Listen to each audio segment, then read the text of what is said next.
استفهام واحد يخطر ببال أغلب الإعلاميين التونسيين هذه الأيام: ما إذا كانت أسماؤهم واردة في الكتاب الأسود منظومة الدعاية زمن بن علي؟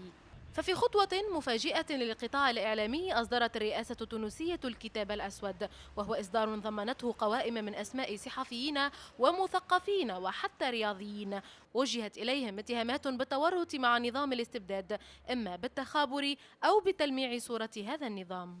أعتقد أن الأهم هو نشر هذا المضمون الذي سيكون بيد كل الناس وكل الفئات وكل الأجيال، وخاصة بيدنا نحن الصحفيين، حتى نتجاوز هذه الهنة التي وقعنا فيها طيل 23 سنة من الإعلام الذي سميناه كما قلت لك خلال المؤتمر السابق لنقابتنا بالإعلام 23 سنة من الإعلام في خدمة الدكتاتورية. يعني طبعا متى أصدر الرئيس أو أي جهة قرار والناس يعارضونها سياسيا سيقولون أنه يريد أن يلمع صورته أو يريد أن يستعمله في خصومة.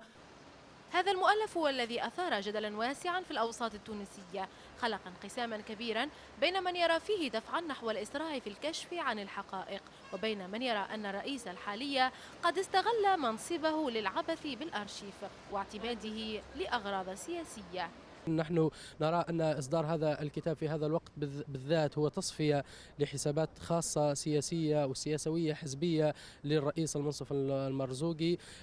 ربما هذا الأرشيف كان من الأحسن والأجدر أن يقدم إلى المصالح القضائية أو إلى لجنة مختصة مستقلة تشرف على الأرشيف، لأن أرشيف الدولة ليس ملك للسيد الرئيس أو لأعضاء حزبه. وسجلت المحكمة الابتدائية التونسية قضية جزائية ضد رئيس الجمهورية المؤقت ومستشاره على خلفية هذا الكتاب الأسود، اتهم فيها بارتكاب جرائم نشر معطيات دون موجب قانوني وتجاوز قانون المعطيات الشخصية.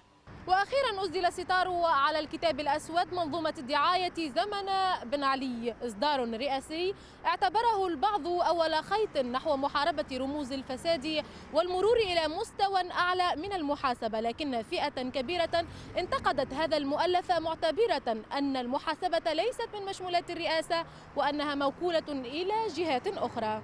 يسرى والناس، قناة الاتجاه، تونس.